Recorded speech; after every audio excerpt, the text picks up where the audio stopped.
And it's the Football Playbook with your boy, Ric Serritella, telling it like it is when it comes to your 13-1 Philadelphia Eagles. Philly Dilly, buckle up. 2 hours of straight power here on TFP with your boy RIC, broadcasting live from the Jersey Shore around the universe. It's our 78th edition here on the JAKIB Sports YouTube channel. Make sure click subscribe, get all our show notifications, smash that like button while you're here. And for those of you new to the show, hey, 10 a.m. to noon Eastern each and every weekday, Monday through Friday. It's a double chin strap affair. And got another good one for you lined up here today. We'll sprinkle in some guests as we go along. It's that time of year, right? We are, let's see, Oceana tore off the Christmas ring 3 days away from Christmas. So it's hectic. The kids are sick. Folks are running around. It's Cowboys week. So we'll see who we can pop up along the way as we go along. By the way, yesterday, man, our guy, Kyle Yeomans, did a great job from DallasCowboys.com. Of course, Kayla Santiago, Glenn Irby on the usual hump day experience. And, the support for Franco Harris continues to pour in. We are being flooded on the social media verse by all his former teammates, the football community, just losing a legend. And we spent a good amount of time on the start of yesterday's show talking about the legendary Franco Harris. And again, if you didn't see it up at the NFL Draft Bible Twitter handle, my conversation with Franco almost a year ago today, we broke down the Immaculate Reception play. And he's telling me what he saw, what's going through his mind. Unbelievable moment for me in my career. And just unbelievable that this weekend is the 50th year anniversary of the Immaculate Reception, which I will say is the most notorious, well-known historical catch in NFL history. 50 years ago this weekend, the Raiders and the Steelers, wow, unbelievable. So thoughts and prayers, rough. Guys, I said this too on my Twitter. Christmas, the holidays, it's a rough time of year for guys. A lot of people out there. Love your hugged ones. Ronnie Hillman, gone way too young, guys. Wow. I mentioned he was on hospice yesterday. Unfortunately, guys, short-lived. Ronnie Hillman passed away in the middle of the night, 31 years old. Really great pleasure to watch him playing football. But one of our football brethren taken away from us much too young. So, again, thoughts. That's all we could do right now. Send thoughts and prayers to the Ronnie Hillman family, the Franco Harris family, and hey, the Football Playbook family. Hopefully you guys are buckled up, hunkered down for the holidays. If you need some love, you come down to the Tailgate Takeover, January 1st, Parking Lot G.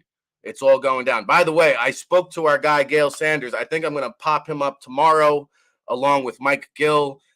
Coach Flip might be coming back. So, we got a jam-packed show for you tomorrow. And I tell you what, today, man, I got so much to get off my chest.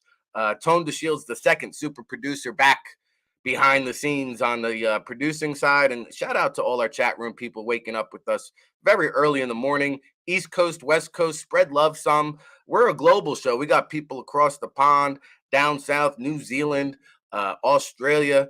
Woo! Adams Exploits, TB, the real GOAT, William Stark, Alexander Freeman, down in enemy territory, Philly 559. Let's get into it. The Pro Bowl was announced yesterday. And listen, guys, I'm just going to get it out there like this. I got to talk about it. I'm not going to spend a lot of time about it, but I got to mention it. And I'll leave all this powder puff fluff for the rest of the hosts on the JAKIB Sports Media Talk. This is the Football Playbook, real talk. I ain't got time for Pro Bowl. I ain't got time for popularity contests. I got too much real talk to get into. But here's what I'll say. This is why. And listen, hey, you had 8 Pro Bowl selections. It was the most of any team in the National Football League. What more you want out of life? But here's what I'll say. It's hard to take these things seriously, okay, when, for example, okay, you had A.J. Brown, Jalen Hurts, Miles Sanders on offense. Great job. Offensive line, you had Lane Johnson, well-deserved, Jason Kelsey, Yellow Jacket, and then Landon Dickerson, which I ain't got no problem with that. But, I don't know. From what I've seen, Isaac Seumalo is really the better player this year, from my observation. It's close. I get it. Not going to make a big deal about it, but Seumalo, I think anybody who's paying attention, Lane Johnson himself will probably tell you that Seumalo is playing better than Landon Dickerson. Just one man's opinion, but when a guy like Javon Hargrave, who made the team last year with 7.5 sacks, leads all defensive tackles this year with 10 sacks, and there's still 3 games left to go, it doesn't make any sense. You feel me? Javon Hargrave, arguably the best defensive tackle in football this year. Doesn't make any sense. And it goes back like the MVP. Same deal, right? It's a popularity contest. I think it's time for the NFL to just reevaluate all of their awards, how they go about handing them out. And it's time to start pinpointing some criteria to go along with these accolades, right? Because what is the MVP? The most valuable player? That's what it says it is. But typically it goes to the best quarterback or the best quarterback on the best team. When's the last time somebody other than a quarterback won? And then what does offensive player of the year mean? Because it seems like to me it's just the next best quarterback who didn't win MVP. Oh, we'll give him the offensive player of the year award. I don't know. This whole Pro Bowl, they're moving in the right direction. On defense, you had Hassan Reddick and Darius Slay. Now, Slay or Bradbury, you could state a strong case for both of those guys. You can't have everybody. Darius Slay, 5 Pro Bowls. But here's the bottom line. When I go back and look at a player's career, and we're talking about Franco Harris status now, right? Nobody cares about Pro Bowls. When it's all said and done, talk to me about AllPros. How many All-Pro team selections do you got? Because that counts for something. When you're having these Hall of Fame conversations and debates, they're not talking about Pro Bowls, they're talking about All-Pros. That's the best of the best. So when we get to the point of the season, after the regular season, and we talk All-Pros, I'll spend a little bit more time on this topic. But again, I can't take it very seriously with how this is all conducted. I did say I did get a good laugh, and I apologize. I don't know who did it. It was one of these Eagles blogger sites. They did have a good tweet out there, Eagles Nation or something. The first father and son duo to ever be named to the Pro Bowl. I thought this was good. Justin Jefferson and Darius Slay, the first father and son duo to make the Pro Bowl. That was pretty good. Will Hassan, Philly 559, will Hassan pass Micah Parsons or catch up to Bosa? Are you talking about a sack total? Or what are we talking about? The Pro Bowl voting's over. So clarify what you're talking about. Is the Pro Bowl 1/3 each players, coaches, and fans? I'm not sure, Adam. I can't keep up. That's what I mean. Tell me what it means. Tell me what the criteria is, because all I've been getting shoved down my throat the last month is the fan voting. The fan voting. Oh, Tua leads in the fan voting. Tua's got more votes than any player of all time. Guess what? Tua didn't even make the Pro Bowl. It doesn't make any sense. So you got the fans out here voting for what? You're telling them their vote doesn't count then. They just voted Tua, more votes than anybody of all time. He doesn't make the Pro Bowl. Well, what do you got fan voting for? I have no idea, Adam. No idea. It makes no sense at all. Sacks, I don't have the sack total in front of me. I think Reddick's got 12. Parsons is right around there. I don't think anybody's catching Bosa. I mean, Bosa's got a sack every single game except for 2. Bosa, sack, 2, 3, 1, 1, 2, 3. I mean, that guy's unbelievable. Oh, 12 degrees. Shrivelicious. TJ Watt, yeah, he misses half the season, and TJ Watt's on the Pro Bowl. Make it make sense, right? It's all shenanigans, man. It's all nonsense. Anyway, we're gonna turn the page on that topic. Anything else you guys want to get off your chest when it comes to the Pro Bowl? Real quickly here, some injury updates from yesterday. Obviously, Jalen Hurts was nowhere to be found. I didn't get a chance to pop in and stream on the earlier shows today. So Tone says the fan voting is just a mirage. It's just interactive marketing. But dude, like, make it count for something. Imagine all these fans that voted. You got people that probably sat around and just clicked to it all day long in their freaking parents' basement. All for what? For nothing, brother. Oh, boy.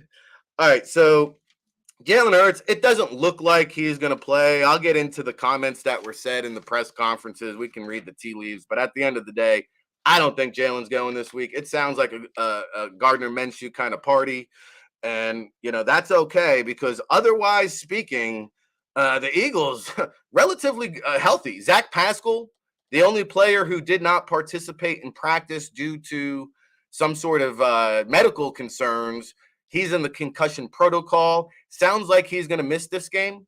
So I don't know if they call up a wide receiver or not. But then Britton Covey, I guess, would be on wide receiver 4 duties. Doesn't matter because outside of, Devonta, AJ, Quez gets a few targets. Other than that, Goddard's back in the mix.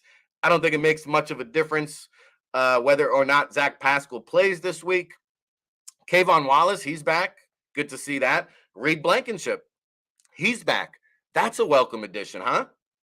So suddenly now, Chauncey Gardner-Johnson, he's due back next week. And remember, we talked about it. Lacerated kidney usually takes about 4 to 6 weeks. So he'll be eligible to come back next week, but they might even hold him out until that Giants game. I would. And especially with Blankenship and Wallace back this week and the way Avonte Maddox played, and he talked about it was like his rookie season playing back at safety.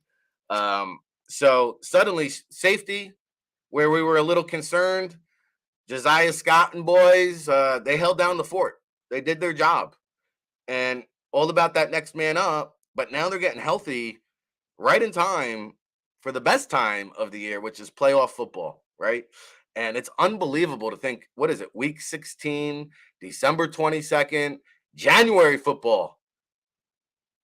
What's one thing better than January? What's one thing better than December football? January football. Only one thing better than January football. What is it, February 6th? Out in the desert. Woo, baby. Buckle up. Ric Serritella here. You out there. Smash that like button, please. Rick's on the mic. Smash that like. It's all brought to you by Ocean Casino and Resorts. Baby, we've been burning the midnight oil, so come ride with me. Listen, I got to get something off my chest with this Shady McCoy. Apparently, he has a TV career, and I don't know how long this show has been on the air. A good friend of the show, I think I saw, Emmanuel Acho, Joy Taylor, David Hellman. Now I know why David Hellman Hollywooded me when I asked him to come on the show. He's got his own show on FS1. Who knew? I had no idea. But apparently, like, Shady McCoy and David Hellman are the new wannabe Skip Bayless and Shannon Sharp. It's hard. It's hard for me to watch fabricated sports debates. I mean, I can't tolerate Shannon Sharp and Skip Bayless. That's tough TV. That's really brutal TV. Anyway, this is what I got. Joe Marucci, buckle up. Go Sixers. Adams exploits Freeman. Philly 559. Woo, chat room is getting into it today, man. Good morning, by the way, Paisan. So, yeah, let's get into this whole Shady McCoy. Talk about Fugazi analysts like you didn't even watch the game, bro. Like, here's the deal, okay? When Tony Dungy is got to come out and say something, you know it takes a lot. And that's why, Shady McCoy made an ass of himself. Dak Prescott ain't ass. Shady McCoy, you're the ass, right? So, bro, you sitting out here in a segment. What did he say again? Tony said, Dak is ass. That was his statement. Dak is ass. And then he goes into this ramble and rant, and from going from Dak is ass in his whole conversation, argument, exchange, whatever you want to call it, he goes from saying Dak is ass, then at one point he says, no, Dak is a good quarterback. Then he goes from being ass to being good. Then later on in the conversation, he says, Dak is an average quarterback. Well, which one is it, bro? Is he ass? Is he good? Is he average? Did you even watch the game? Like, Tony Dungy was like, yo. Shady McCoy said Dak Prescott has the second easiest job in football outside of Brock Purdy. He said, bro, you got more weapons. You got this whole offensive line. Like, if you didn't say the name Dak Prescott, bygones be bygones. I would have thought Shady McCoy was talking about Jalen Hurts, not Dak Prescott. He said, oh, he's got the second easiest job in football. All he got to do is make short, complete passes. And he can't do it because he throws interceptions. So Tony Dungy chimes in. Tony Dungy takes to the Twitterverse to respond because, much like myself, I can't watch a lot of these sports shows. And when I do, you kind of wonder to yourself, like, people like this? People dig this? But, like, yo, it irked Tony Dungy enough that he took to Twitter, Tony Dungy, and calls out Shady McCoy and the whole show. He tagged the whole show. He's like, bro, do these people even watch the game? He's like, did Shady McCoy even watch the game? Dak had 2 interceptions. One of them, his arm was hit during the throw. The other one was a batted ball. The defense gave up over 500 yards. And this is on Dak Prescott? Really? Question mark, question mark, question mark. Like, you're really that dumb? Or like Tony Dungy said, you just didn't watch the game. You're just out here talking out the side of your neck, which doesn't surprise me because I'm going to share a story with you about Shady McCoy that I've never told before. Not a big deal. Not a big deal. But when you work in this business long enough, you tend to remember certain things, right? So I would say, I don't know, when was T.O. and Ochocinco on the Bengals? What are we going back? 10, 12 years ago, we had a show, the T-Ocho show, and we had a lot of great guests. I mean, great guests, much bigger names than Shady McCoy. I can guarantee you that. And honestly, like, outside of Ochocinco, that show, Shady McCoy was probably the biggest prima donna that I've, one of the biggest prima donnas we've ever dealt with, man. Like, oh man, to tell you, everything's got to be just right for this guy. So, like, I've never had such a headache trying to book a guest. So we finally get him set up. He's in a satellite remote situation, I guess, in Philly. And so, like, I think the problem was, like, Chad, freaking Ochocinco, and people are surprised all the time when I tell them, Ochocinco, much bigger prima donna than T.O. T.O., when we did the show, was so professional. He actually prepared and took it serious. Ochocinco is a clown, bro. Like, bro, so here was the situation. Let me paint the picture. Freaking Ochocinco, he won't come to the studio set because we didn't get him his caramel macchiato yet. He ain't doing the show until he has his caramel macchiato. Meanwhile, we got Shady McCoy. We're ready to film the segment. And then, like, talk about a bunch of jerks. Yeah.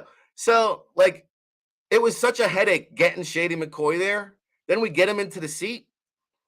And, like, 5-10 minutes of Chad being a prima donna, Shady's like, yo, I got to go to the bathroom. Walks up and leaves the interview with our microphone, mind you. Just got up and outed us. Didn't tell nobody. Didn't say nothing. It was like, yo, I got to go to the bathroom. Just bounced. That was a first for me. I mean, but that's the kind of guy that you're talking about when it comes to Shady McCoy. So I'm not surprised that he's yipping and yapping out the side of his neck. not making any sense. Probably desperate for a paycheck or desperate for TV ratings to suddenly pop up on my monitor. But he made some headlines, so we gotta, get in where we fit in with Shady McCoy. Go Sixers. I don't watch the networks. Thankfully, we have JAKIB Sports. Touche. By the way, it's 12 hours of power. We've been having a lot of new listeners throughout the week. It all kicks off 7 a.m. around the NFC East, all the way down to 7 p.m. The National Football Show, Big Sills. It's a can't stop, won't stop situation here on the JAKIB Sports YouTube channel. So make sure you click subscribe, smash that like button, get down to the gallery over at Ocean Casino Resorts. Make some plans New Year's Day. If you don't have any plans, you're looking for something to do, we're going to have tomato pie, cheesesteaks, and beer. January 1st, parking lot G. Can't wait. I might starve myself New Year's Eve just so I can come. I'm going to eat a whole tomato pie to the Dolo. Then I'm going to have myself a cheesesteak. And then if Ocam's Razors out there, we'll have some Lagunitas. So, yeah, listen, guys, if you're just tuning in, I didn't spend a lot of time on Jalen Hurts yet today. I'm sure the other shows are talking about it, but listen, it's no secret. He's not playing this week, okay? Sirianni, he did the best sell of it, saying that there's a shot. There's a shot, And so, for the most part, I got the impression that he's not going to play, and I don't think it's the worst thing. This is not a panic situation injury. This is a make sure you get it right, get it tight, tune up for the playoffs, make sure we're good to go. This Dallas game, I hate to say it, it's not meaningless because you still got to seal the deal for the number 1 seed, but if you don't beat Dallas, pretty sure you can handle New Orleans or the Giants. Dev in the chat room, Sirianni just announced he won't play. Did he meet with the media early then, or is he on WIP? Let's do this. We'll take a quick commercial break. We'll investigate that situation, and when we come back, we'll pick up that conversation. Tone to Shields, RIC, the Football Playbook. Ride with me. We'll be back right after this.